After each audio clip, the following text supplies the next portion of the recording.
Yung previous years, anong mga pwesto niyo? Wala po. Hindi kami nakakapasok po sa palaro.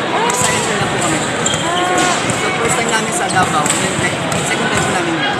Anong klaseng preparation ginawa niyo to ensure na kayo ang magsa-champion ulit this year? Ganun lang po yung mga bata na prepare namin lagi yung kanilang mga skills. Tapos yung teamwork kami. Ilan ho yung natirang players niyo from last year to this year?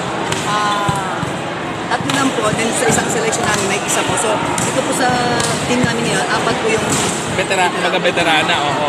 Uy, pero parang mababa yun. I mean, usually, may mawawala lang na apat or something. So, paano nyo in-adjust sila? So, bagong mga spikers, bagong mga libero? same with yung dati naming method sa mga players namin, yun din po ina-apply namin yun kung paano namin sila train. Anong strategy? Napansin ko, ang lakas ng opensa nyo. Focus po talaga kami sa floor defense po talaga. Tapos yung attack po kasi, andyan lang po talaga yan. Meron po talagang mapalo yung mga bata. So yung defense namin talaga yun ang kinaganda. Kumusta yung match na to? Was it, na-execute ba ng mga bata yung pinag-practicean ninyo? Okay naman po. So far, okay naman po. Nagagawa naman po nila yung mga practice namin. Lahat Although may mga konting sablay lang po, pero okay naman. Okay lang, understood naman yun. Ano pong age nung mga natin? Anong mga age nitong ating players? Nasa po sila, may mga 13, 14, 15, 16, and then may isang 17. Height nila? Average height? Siguro po mga 5, 6, gano'n lang po. Yan, madalas yung practice nyo.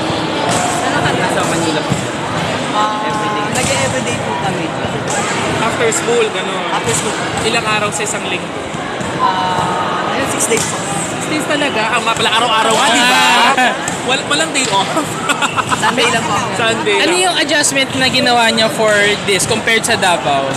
Meron ba kayong adjustment in terms of paano mag-play, paano yung schedules? Lagi po kami nag-a-adjust kasi wala naman po kaming lahat po ng kalaban namin.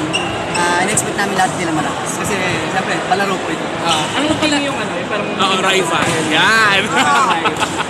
Lahat naman po, binabantayan namin. Pero last year, anong kalaban nyo? Davao. Okay. Saan sila sa NCR? Makati, Manila? 9-9 po, Quezon City, tapos tatlo pong Lasang Subel. Alam ba? So, ilan sa kanila ang taga-private school, ilan ang taga-public school? Lahat po private. Okay. Bakit walang taga-public?